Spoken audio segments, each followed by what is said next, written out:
Recently, Azzaro has announced 3 new flankers to their very classic fragrance Pour Homme, this one right here. The 3 new flankers are Hot Pepper, Naughty Leather, and Amber Fever.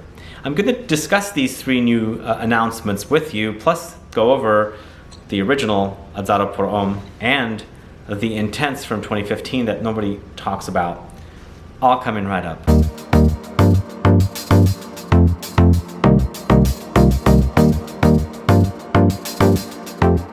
Thanks so much for tuning in. This is Sebastian with Smelling Great Fragrance Reviews. If this is your first time on this channel and you love watching fragrance reviews, finding out about new fragrances, discovering new brands, participating in giveaways, and still haven't subscribed to this channel, please click that subscribe button below and also click the bell so that you'll be notified for future videos and giveaways.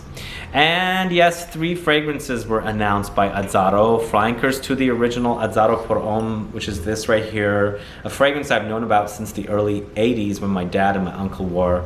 I have a review for this if you're curious to find out about it and you love classic fragrances or you love fougere fragrances. Check this one out. It's a good one. It still smells great, but it does definitely have a mature smell to it. If you like that sort of thing, you're gonna like this one. There's also the boozy, really delicious boozy version of Azzaro Pour Homme, and this is the Intense from 2015. This is a 30 ml bottle right here. There are deals to be had for this on the internet at the discounters, so check it out.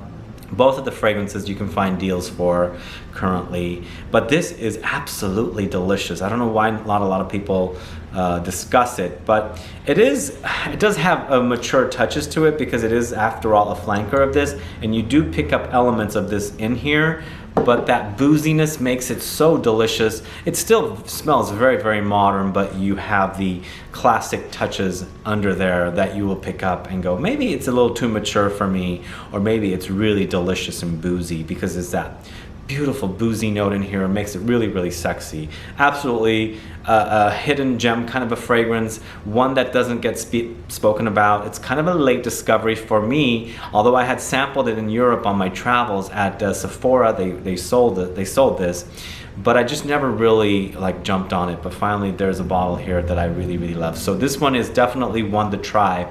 But in the past, I was doing some research online. There's been about 11 different flankers for Azzaro Pour Homme since its creation in 1978. This came out in the late 70s. That's how old this is.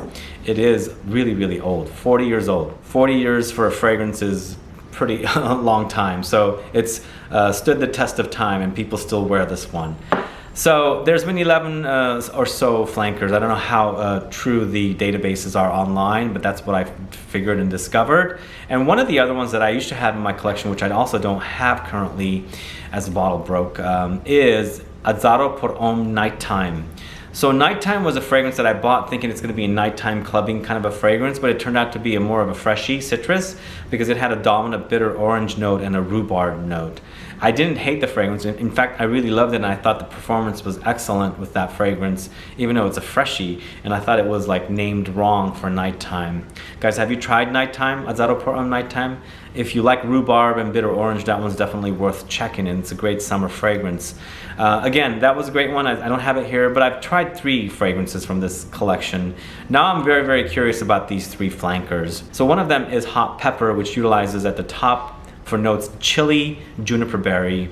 In the heart you got pink pepper, frankincense, and lavender. In the base notes you got cashmere and patchouli. So this one sounds pretty interesting to me. I like the idea of chili pepper, and I'm seeing it pop up a lot lately. Like the first time I saw it was in Mugler's A Taste of Fragrance, and then earlier this year we had Guerlain's L'Homme Idéal, L'Intense had a chili note. So now I'm seeing it pop up elsewhere, which this kind of excites me, so we'll see. But in the base notes for this particular hot pepper, it's got cashmere and patchouli. So standard kind of a designer release with a unique twist of the chili pepper. I'm curious to try it, and hopefully it's gonna be as good as this one that I had missed and now I love. So the next one sounds a bit weird, naughty leather. What makes this leather naughty?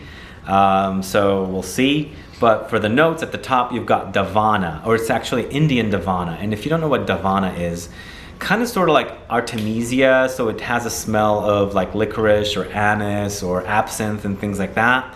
So this one's got me really curious, but I don't know about the name Naughty Leather. So in the heart notes, you've got that leather accord, you got Haitian vetiver and cedar wood. And then in the base notes, you've got Madagascan vanilla. So this one actually sounds really great. And it's got a catchy name. It's a love it or hate it kind of name. So Naughty Leather, do you like that name?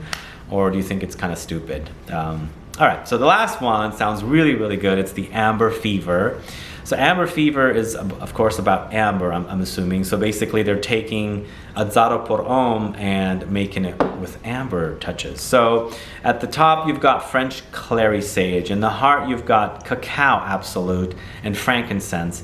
And the base notes, you've got amber accord, tonka bean, and benzoin. So Amber Fever sounds the most delicious version of the original Azzaro Pour Homme. And again, this is a fougere fragrance, guys. So do you think fougere fragrances will be okay with this kind of a twist, the hot pepper twist, the naughty leather twist, or the amber fever twist? What are your thoughts? So taking fougere, the original Azzaro Pour Homme, and adding the amber touches, thoughts about that one, and then thoughts about adding the leather touches to the Azzaro Pour Homme, and then finally taking the hot pepper touches to the Azzaro Pour Homme. Thoughts about that? But again, the Amber Fever sounds really good to me. That one sounds really delicious. It's got great notes. Cacao absolute, frankincense, clary sage is always fun. Amber accord, tonka bean, benzoin. That amber one sounds the best to me. Although the naughty leather is sounding good, and the pepper it's okay. I'll see. I haven't found a fragrance that's like really like peppery that I really love. Sometimes when it's peppery, it's just overwhelming. It just kind of like turns me off. I do like to eat chili peppers, but I'm not a big fan of smelling them, I guess. It just comes off very hot, and I don't like the fact that my nose it's burning in my nose when it should be burning in my mouth with the peppers, if that makes sense. But either way, I'm excited to try these 3 flankers. I don't know when they're launching, hopefully soon. And we'll definitely test them out and hopefully review them for you on this channel. And I really want to pick up a large bottle of this and do a full review of it, because this is an undiscovered gem, guys. If you don't know it, do check it out. It is really great, and if you love boozy fragrances, it's awesome. I would actually go to the extent of saying this is actually better than pure malt. I mean, don't get me wrong, it does have those classic touches of the original, but the booziness here is so much more solid than what pure malt smells like to me currently. This is actually also under the same umbrella of companies as Mugler. Azzaro is under Clarins Group, and Clarins is a company or corporation that has skincare products. I don't know if you're familiar with it. So Azzaro is under that same umbrella with Mugler, and if there's a few other brands as well that's listed under here. But the 2 big brands are, of course, Azzaro and Mugler under Clarins. And I do enjoy Clarins products for face. I love their men's collection of products, and of course they do also have some fragrances, and they're really wonderful. So anyway, guys, let me know your thoughts on these 3 new announced flankers for Azzaro Pour Homme. First of all, let me know, are you a fan of Azzaro Pour Homme? Have you seen my review for this fragrance? Check it out if you haven't, and let me know if you're a fan of this. And lastly, are you a fan of this one? Do you know it? Have you tried it? Do you own it? Do you like it, or do you hate it? Let me know your thoughts on that. And also, just as I said, let me know what your thoughts are on these 3 flankers. If you have any questions or comments, please list below. Otherwise, please like this video, please share it. Follow me on Facebook, Twitter, and Instagram, and I'll be back with more videos very soon. Have a good one. Goodbye.